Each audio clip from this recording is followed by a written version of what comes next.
I want to be close, but I am afraid of getting hurt. Relationships are confusing to me. People let me down. People are unreliable. I don't know how to cope. I want to talk about trust issues and insecure attachment. When I say trust issues, I'm talking about maybe early experiences of trauma or feelings of betrayal, some sort of infidelity in a relationship, or blindsiding, sudden loss of trust, conflict in family of origin, experiences of abandonment, abuse, mistreatment, manipulation, manipulative behavior, codependent, enmeshed family systems, and feelings of social rejection and social anxiety can all contribute to poor experiences of trust, low self-trust, low trust in others, and fear around trusting. This might come up behaviorally as like wanting love, but also pushing it away at the same time. Don't believe that your partner feels the way they say about you, not believing that they love you, or thinking that they're going to leave you, or not understanding why they would want to be with you. Self-sabotaging behavior, pulling away, getting close, starting fights, anything that you would do to push somebody away from you. Hypervigilance about what they're doing, where they're at, jealousy, trouble regulating, especially when like waiting for contact with someone. And the urge or in communication, the desire to overshare or to shut down, not share anything. Insecure attachment. Attachment is part of our developmental system as humans. So when we're babies, we have attachment figures who are taking care of us as beings that can't yet take care of ourselves. And so our experiences impact our attachment blueprint. This can be changed, but it does happen before we are conscious a lot of the time.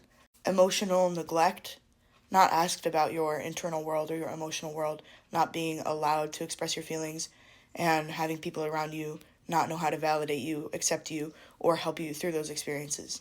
People are incapable of meeting my needs. If you feel like your emotions are painful to access or impossible to access, this might be coming from previous experiences of necessary repression in early attachment systems, as well as the feeling of like judging yourself for being needy, feeling needy for wanting emotional attachment or physical attachment with other people, and feeling like you need to hide because deep down you are unlovable.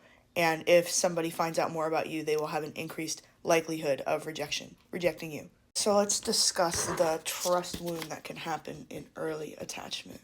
You have your attachment figure, and they have their own set of core beliefs or whatever that they pass on to you just through being your attachment figure. So the baby learns that when I look up and they're not smiling, that must mean I'm a bad baby. And it forms judgments, the baby, about its experiences based off of the blueprint of the attachment figure. So that's how it begins. As a child becomes more conscious, they will modify their behavior to please the attachment figure. So sometimes that is seeking out, attention-seeking behaviors, good attention or bad attention, hiding away if they feel smothered, sneaking around, or differences with privacy or behavior. But the child adapts behavior based on the attachment figure. So the child adapts the behavior, and then the parent comments on the behavior, or the attachment figure comments on the behavior. That's good behavior, that's bad behavior, you're not, not communicating they're proud of you, communicating they are proud of you. The parents critique the behavior. And when the child grows up, they have their attachment figure. They get modeled whether they're doing a good job or a bad job. They become conscious toddlers or whatever. They start having behavior and impulses, and the parent reflects what they think based off of mostly the parent or the attachment figure's own stuff going on. Project that onto the baby through comparison, critique, codependency, enmeshment, coercion, neglectfulness, abuse, manipulation. And after growing up with whatever that attachment system's form of critique or reaction is, wound remains. They weren't able to be trusting. They can develop low self-worth, critical of others, and repeating patterns in their own relationships because of their own core beliefs. You find someone where that matches up, sometimes it's opposite, sometimes it's compatible, sometimes it's, it's based off of what we are familiar with. We go towards what we know. We go towards the patterns that feel familiar because of when we receive them and how we input that sensationally in our body, somatically, and also cognitively and psychologically, how we store that information and carry that through in our relationships. In order to build trust, there are different ways to go about this. There's self-trust, there is interpersonal trust, and there's also like, I don't know what I would say, like professional trust, which is like establishing trust with like a therapist, but not just a therapist, it's like a doctor, uh, even like a grocery store, an environment, a local park, a church, a community, a family, something outside of your family, some sort of community event like gay kickball or whatever. Something that you can put trust in a structure, your job maybe, or a hospital, or whatever that like external structure looks like. You can like pay for that help or like go in supportive environments for that. You can build trust with relationships, romantic or platonic or whatever, familial.